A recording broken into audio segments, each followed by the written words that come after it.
So we left off looking at the Basilica of Maxentius as an unlikely Gothic prototype, right? And talking about the fact that, if you like, the grammar of the Gothic cathedral is sort of embedded in that building's sort of basic form. The groin vaults arranged in series to create a nave, and then these cross axes that bring in light and air.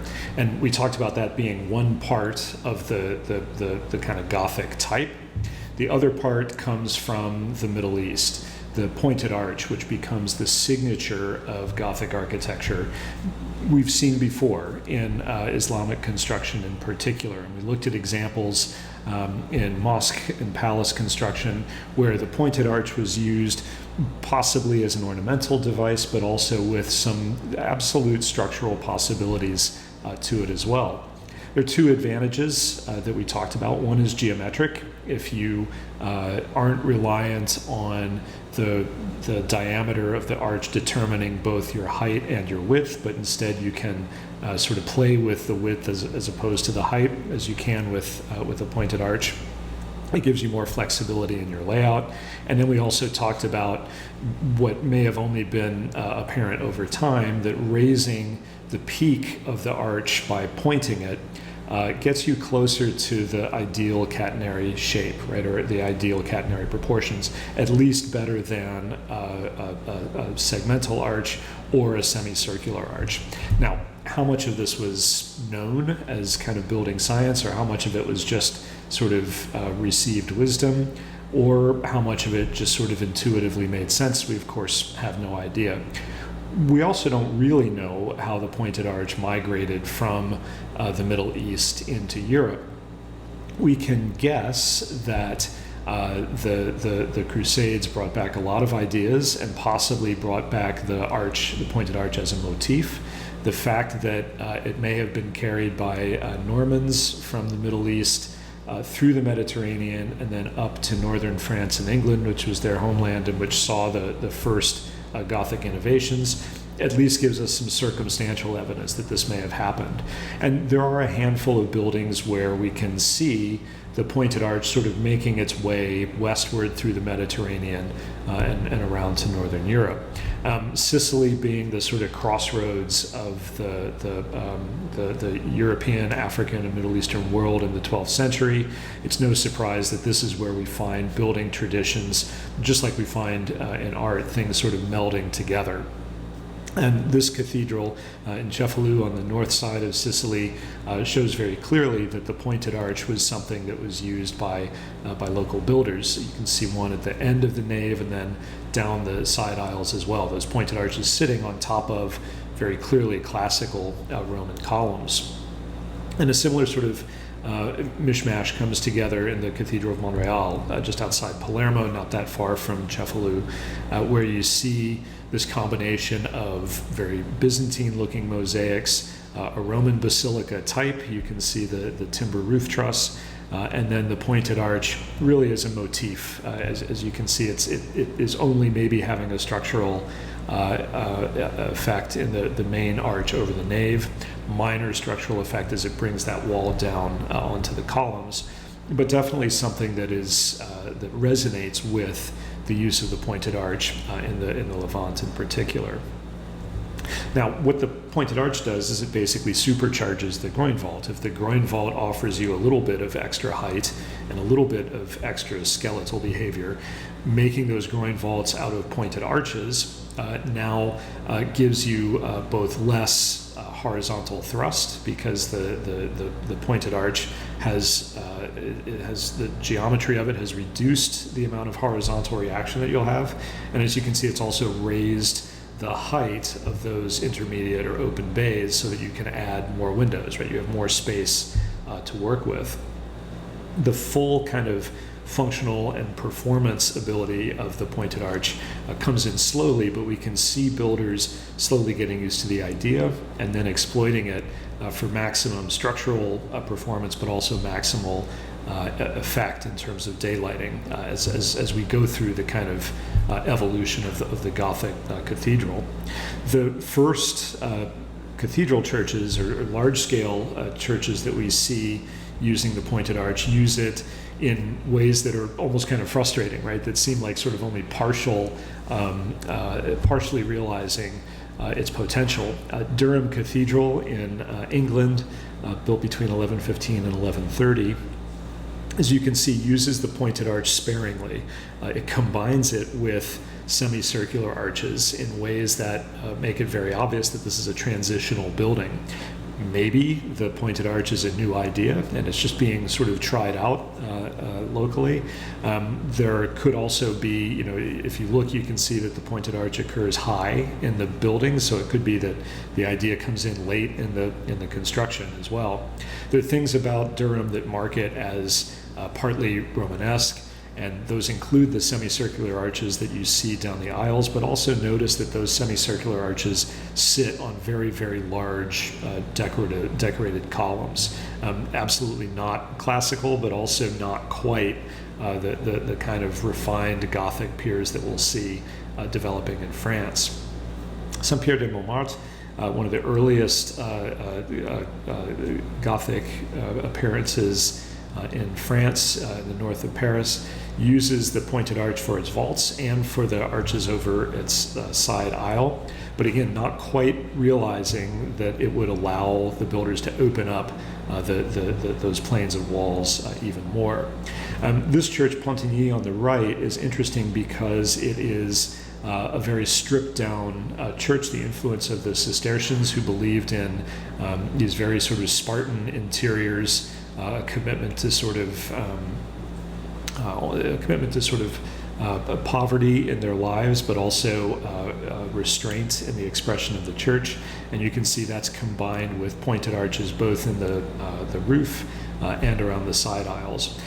Saint-Pierre de Montmartre and Pontigny both are experimenting with resolving those pointed arches onto more kind of integrated piers. And you can see that the lines of the vaults in Saint-Pierre de Montmartre come down onto individual what we call pipes, right? Each cylinder in the pier is connected with a rib in the vault above. A little bit awkwardly, but that will develop into one of the great kind of aesthetic refinements that the high Gothic builders evolve or develop. These ideas really come together in the Abbey Church of Saint-Denis, just outside of Paris. This is allegedly the site where Paris's patron saint, after being executed, had carried his own head and buried himself. And that is an event that you would want to commemorate. So a shrine church is built there. Saint-Denis being the patron saint of Paris, it's also where the early French kings decide to be buried. And so it becomes a very popular site for pilgrimage. You can see the original Romanesque church in the kind of hatched outline, fairly small. And over time, what the Abbot, Suger, realizes is that it's too small to accommodate the crowds of a metropolis that's growing, right? Paris is only at its peak in the era in the tens of thousands of people. It's not the millions of people that it is today, but still enough people that, as you can see from this quote, he's reciting his version of the history of the building. He says that the divine will inspires him to realize that the church as it exists is inadequate. And this is a great line. He says, because the narrowness of the place meant that the women had to run toward the altar on top of the heads of the men as upon a pavement. Right? In other words, it's so crowded, the people are climbing all over each other to get to the altar. Now, I'm not sure that situation would require the Council of Wise Men to figure out how to address it, but Suger realizes that he has the charge to enlarge, but also to amplify the church that's already there. And I think what we can read into this is that there was both a functional requirement to make the church bigger, but Suger also wants to make the church more emotionally and spiritually resonant, to get beyond the kind of dark, cluttered interiors that we associate with Romanesque architecture. And this is controversial. Cistercians believe that the churches should be stripped down, that there should be nothing that distracts us from the sort of task at hand, the connection with the divine. But Suger takes exactly the opposite approach. And he says that, look, when you're looking at as he puts it, the multicolor loveliness of gems. He says that separates you from the world. It makes you meditate on immaterial things. And he makes this sort of very clever illusion of luxury items as something that distracts you from the material. Anyway, the idea is that if something is both architecturally spectacular but also decorated in a way that is sparkly and full of color and that takes us out of our day-to-day experience, it puts us somewhere between, as he says, the slime of the earth and the purity of heaven, right? So to Suger, it's very important not only that the church be functional, that it be larger, but that it really touch the spirit in the same way that when we're looking at a really, really beautiful thing like a gemstone, our minds are sort of taken out of our daily activity, right? And we meditate on something else. We can be transported, he says, in an anagogical manner from this inferior level to that superior one. And this ties in very much with what Augustine was talking about the divine light taking us from one realm to the next. Now, Suger's initial project is in two phases, and the church was rebuilt 50 or 60 years later in a way that obscured the upper stories of his original intent. So as we're looking at these interior shots, the only original piece of the church that we can attribute to this first campaign is the lower story. But you can see that Suger has applied the pointed arch. He's used the pointed arch in that lower story to open up vast windows, and he has combined the pointed arch with groin vaults in the top to open up the spaces up there as well. And the spaces in this photo and what we see today, those are later additions that opened up those spaces even more, but the effect is very much in line with what Suger was after, that he would use the groin vault, he would use the pointed arch, to bring in as much light as he possibly could. The choir is built first, and Suger, interestingly enough, also recognizes that the other problem is the entrance to the church, the facade. His original design is on the right, the tower on the left is a 19th century project, but you can see that it is, especially in comparison with the 19th century tower, still a little bit Romanesque, but with motifs that we'll come to associate with Gothic construction. The tall lancet windows with pointed arches, although look at the doors themselves, they are still Romanesque semicircular arches, right? So again, a little bit of a transition, but also note that the towers are really important, right? The towers are there as a way of making the church a landmark, something that you see from out in the countryside, or maybe even from the next town over, a way that the town that grows up around Saint Denis announces its kind of economic prowess.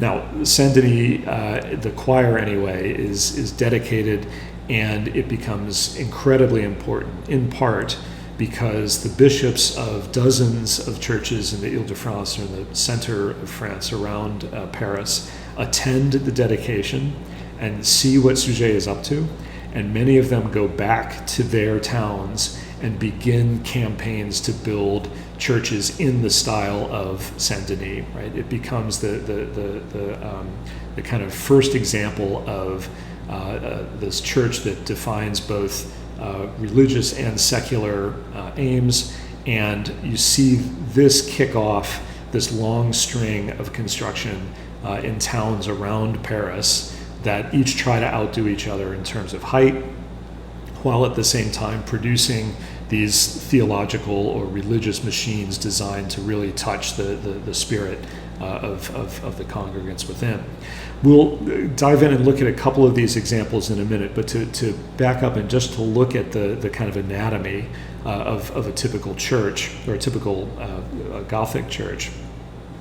The building has to do a number of things. It has to provide space for sacred rituals, which are still kind of partly secret, right? They can't be just viewed by anyone. They have to be done with a little bit of privacy.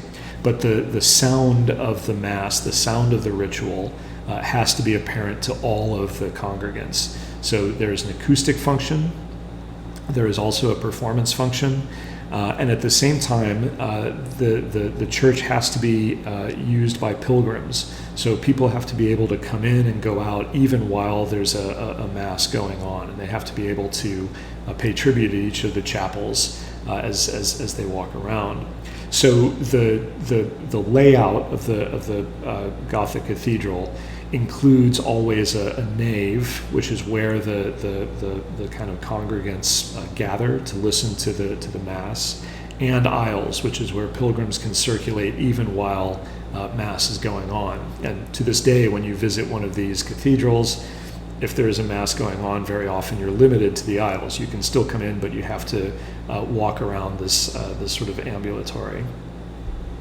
Over time, the transept is a way of sort of getting more people closer to the site of the ritual. It's as much an acoustic function as anything. The closer you are, the better you can hear the mass going on.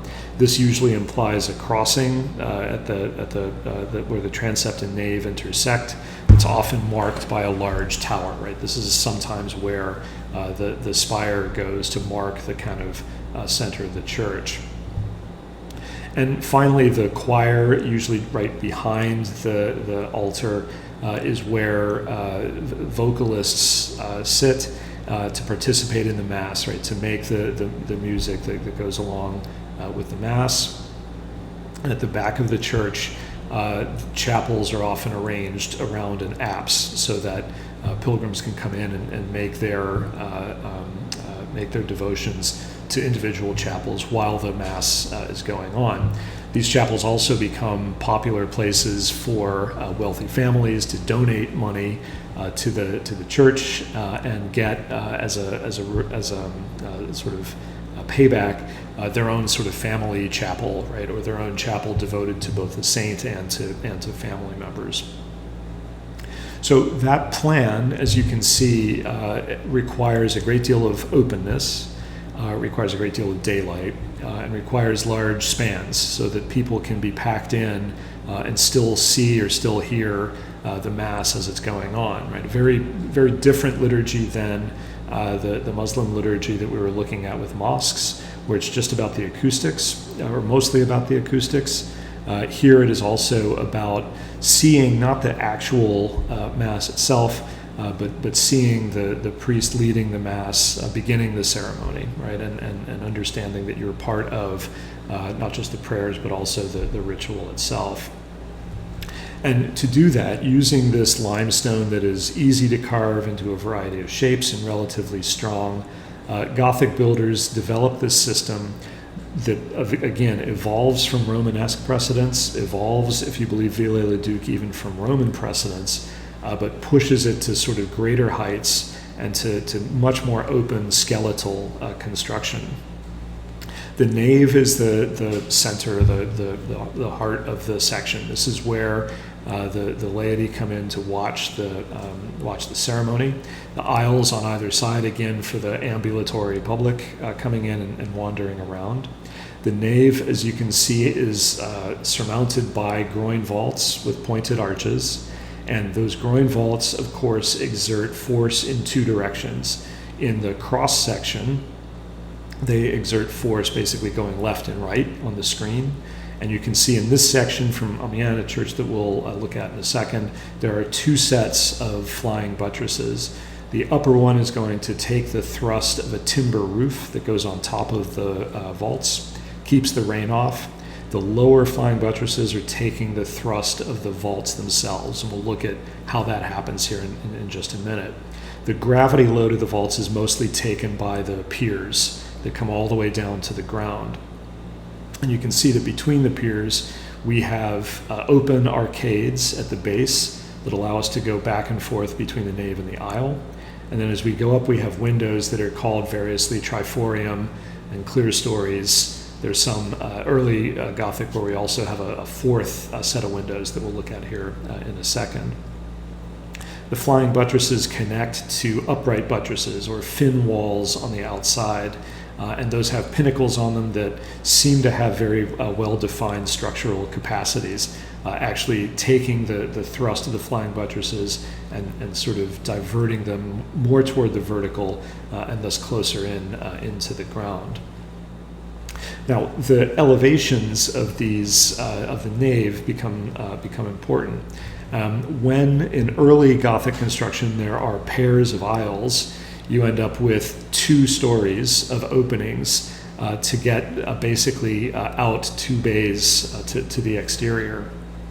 An early Gothic construction tends to look like what you see on the left. So 2 stories of open arcades, one down at the ground, one on the sort of second floor, and then 2 stories of windows. And very often those are round windows or rose windows, and then at the very, very top, lancet windows, right? Windows in a pointed arch.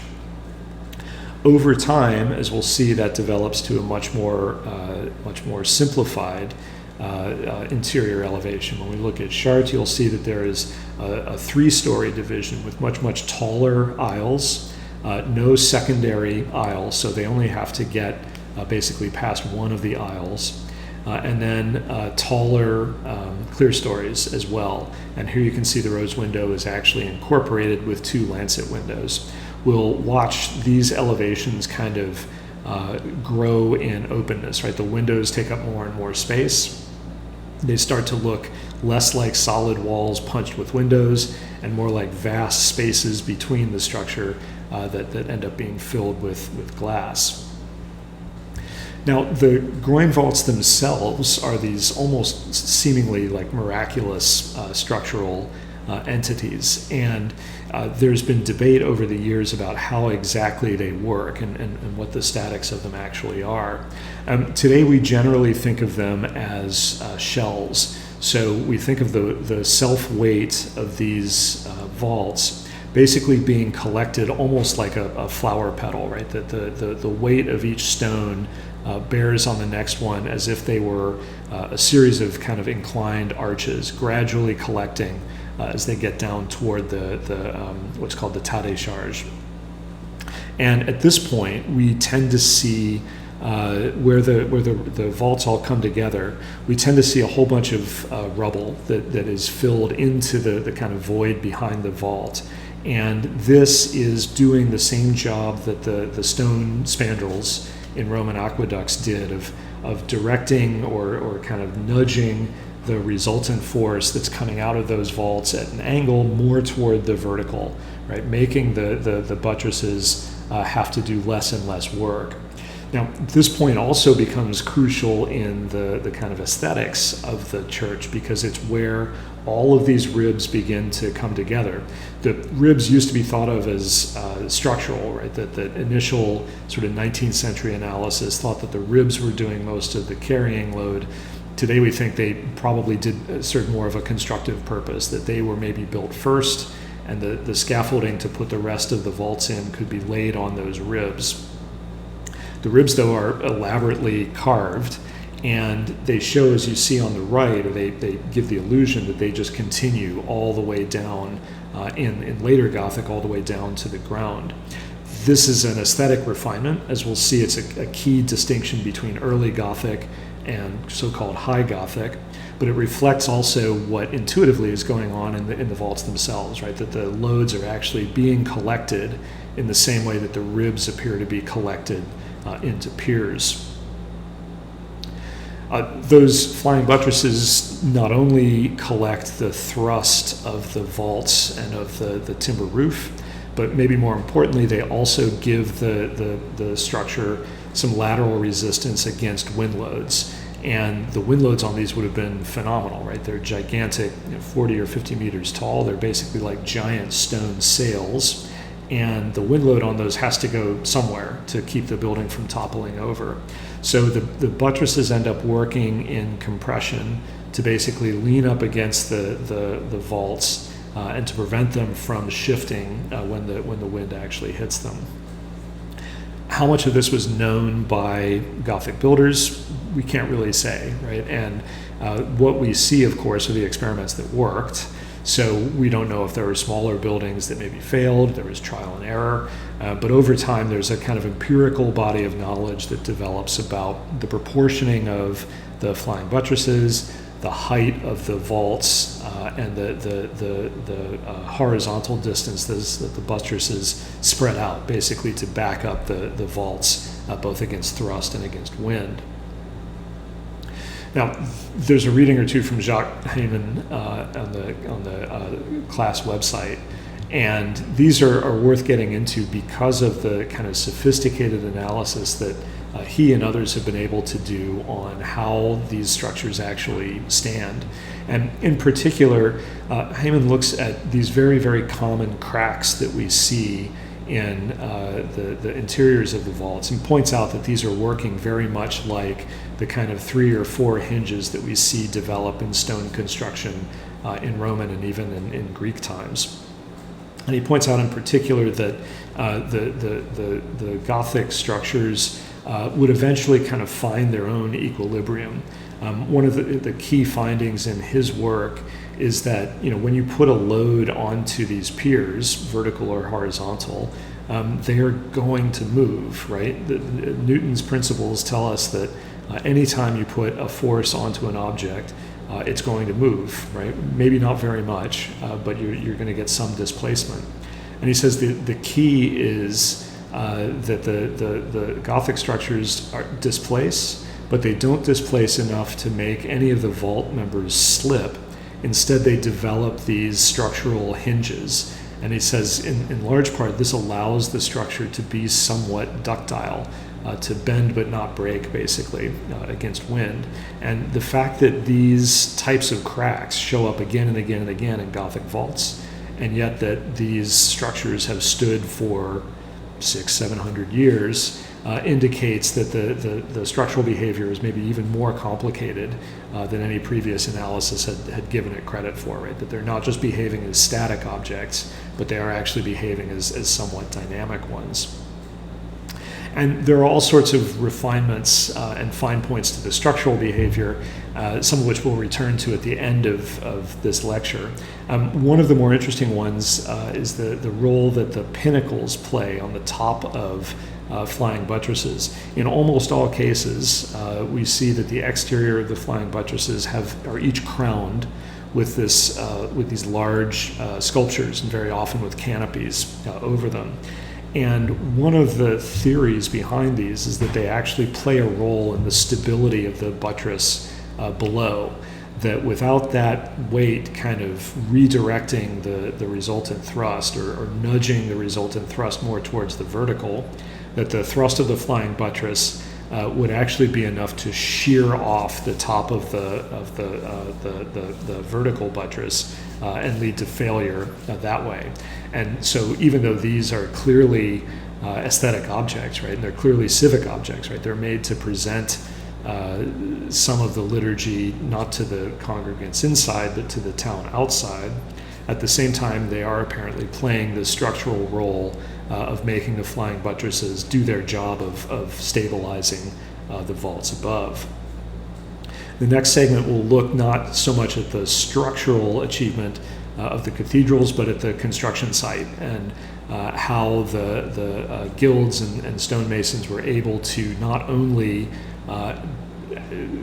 come up with ways to organize and to efficiently build these things, but also how the stonemasonry in particular led to aesthetic refinements that make us think of the set of cathedrals that comes in the sort of middle of the Gothic era as the high or perfected Gothic compared with some of the earlier experiments that we've been looking at up to this point.